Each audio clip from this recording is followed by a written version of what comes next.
unspeakable joy, inconceivable signs, and enduring blessings. Hallelujah! Hallelujah! Hallelujah! These three successive healing services, with each surpassing the previous in glory, were inundated with manifold manifestations of God's power as praise, worship, testimonies, and miracles flowed endlessly around the world. Ny olona manerana an'izao tontolo izao nandray kasiky ny fanasitranana niaraka tamin'ilay lan'Andriamanitra Pastor Chris tamin'ny fotoana fanasitranana farany tamin'ny volana Jolay niarahana tamin'ny olona manerana an'izao tontolo izao iaho no sitrana mizara ny fijoroana vavolombelona ary araka ny hitantsika amin'ny sary fa tena hoe adika teny maro manerana an'izao tontolo izao ny fotoana fanasitranana fa ny olona rehetra andray kasika zany hoe tsy akanavaka tsy ho sakana intsony ny fahaizanao miteny ambaran'ilay lan'Andriamanitra fa misy mpandika teny vonona ny andikan'izay atonga an'izay kasika anao. Director of the healing school, Pastor Diola Phillips, stared the faith of everyone connected. Ary nanomboana an'ity fotoana ity moa nanokafany ny vehivavin'Andriamanitra Pastor Diola Phillips atonga an'izy ireo hiomana mikasika sy ny fanasitranana izay ho raisin'izy ireo. In all areas of their lives. This meeting is put together just for God's purpose and God's will to be expressed in your life. Fotoana ity dia natambatra mba atonga anao andray fanasitranana fiadanana fanantenana aro avy izay mahatonga anay eto androany. Androany raiso zany tombontsoa zany tombontsoa an'Andriamanitra tekasika anao. Androany ianao ho sitrana, androany ianao atanjaka, androany ianao andray an'izay fifalian'Andriamanitra, izay fifaliany famonjena voninahitra ho an'Andriamanitra. Songs of worship and adoration. Anatomboka tao anatin'ny fotoana mivavaka sy ny fiankofana moa izany. Steering all in attendance both on site Nanandrana ny tsirairay avy. Nanandratra ny finomy tsirairay avy. with the Holy Spirit. Rekindled hope, great expectation, and a passionate readiness to receive from the Lord. Ary betsaka moa fiandrandran'ny olona andray kasika avy amin'Andriamanitra ary tena izay tokoa ny zavatra mitranga.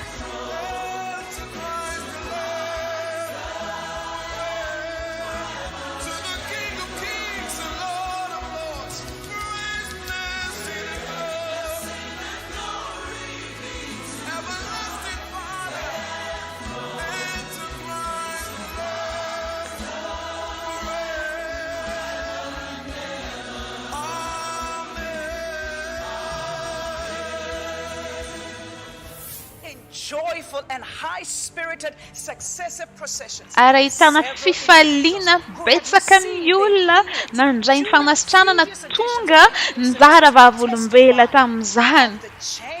Nizara ny fiovanan-tranga teo amin'ny fiainan'izy ireo tamin'ny alalan'ny fahagagana voarain'izy ireo.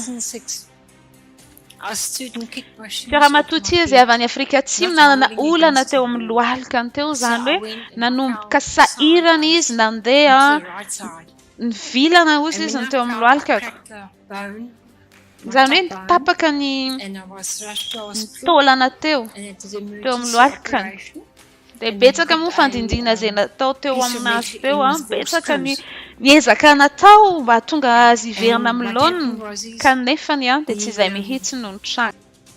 And then after carrying on just seeing the doctors and everything, then I just gave up.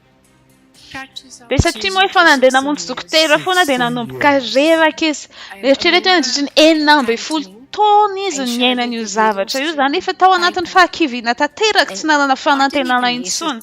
I just said, yes, I'd like to do it. I went to the house of a friend and I was sitting there and the Ary reveo izy naheno mahakasika ny fanasitrana miaraka amin'ny Pastor Chris tonga izy nakany mitrano namantany tonga tao izy reveo Pastor Chris nivavaka ho azy. and that's when I jumped up. I just Ary nanomboka teo dia afaka nandeha afaka nanao zavatra tsy vitako teo aloha afaka nisaoty voninahitra ho an'Andriamanitra afaka mandeha tongotra mandritra ny ora maromaro aho. many things I can actually do. I Betsaka ny zavatra afaka ataoko ankehitriny izay tsy vitako teo aloha teo. And now you walk without the crutches. Dia ankehitriny ako mandeha tsy mitondra ny intehana intsony voninahitra ho an'Andriamanitra.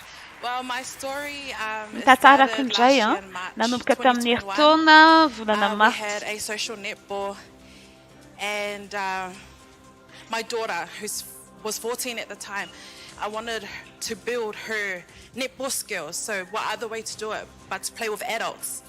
So both my daughter and I joined my girlfriend's netball team. A few games on, I was on court defending, and as I went to turn, the girl from the opposite team booted the back of my leg. And because Niaran-lalao niaraka tamin'ny zanako tamin'izay fotoan'izay a, rehefa niaraka ny lalao taminazy teo a, dia ny zavatra nandranitra tao amin'ny tongotrako tato tahaka ny hoe tapaka izay ilay izy. So I called the GP. Dia to dia niantso ny olona afaka nianampy moa izy satria nandeha rà tanteraka, naratra Referred me to tanteraka. get an ultrasound. Dia And nentina from the nanao hoe ultrasound nitarafina results, malaky aloha izy jerevana hoe na They zavatra found it mitranga. was actually 2 tears on Dia my teo ny Achilles zavatra tendons. nijerevana hoe ny zavatra So from tapaka that tokoa tao. injury, it caused my left leg to become shorter than my Dia right leg. nivokatra izay lasa nefoy ny so for tongotrako almost a akavia oharina amin'ny Um, tongotrako akavana I have satria been tapaka nisy limping zavatra and tapaka it rovitra caused tao dia back pains. lasa niafoy. Right up Dia mazava until ho azy nitarika February aretina and maro March tahaka ny hoe aretin-damosina, It was 4 a.m. Sydney mitombo time. hatrany le I fanaintainana logged teo in amin'ny vatako. And it was the moment when Pastor Chris was praying for the world. Fa And he rehefa said to nivavaka ho lay an'izao hand tontolo izao a, on the area that Pastor needed Chris ka healing. nanihaka ny olona Which I metraka ny did. tanany teo amin'ny At that moment, toerana I tiana could andraisana feel fanasitranana this ary dia really nataoko warm, tokoa izany glorious ary sensation ny zavatra going tsapako down a from the back tahaka of my misy neck rivotra to the mitsoka avy taty bottom of my amin'ny back. lamosiko avy aty amin'ny And tendako as I aty was maka aty praying, I ambany realized, aty wow, dia teo ny zavatra I'm not tsapako hoe leaning lopsided. hoe like I tsy normally mitongilana do when I ohatry ny stand. teo aloha intsony aho fa lasa I was mahitsy praying, sary. both feet stood Jereko ny solid tongotrako on the anankiroa a, mahitsy avokoa And I izy just roa. prayed louder and Dia nanomboka nivavaka tamin'ny feo mafy avy hatrany moa iaho mikikika ny faly. Ary ankehitriny a efa mahitsy avokoa ve ny tongotrao? Eny koa araky ny hitantsika naseho a. Ary afaka manao kirarom-behivavy le talon moa izy zany amin'izao a, afaka miteny ihany koa hoe velona izy ankehitriny.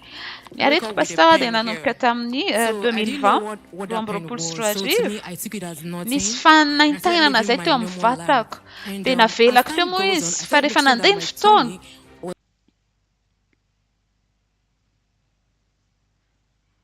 les connexions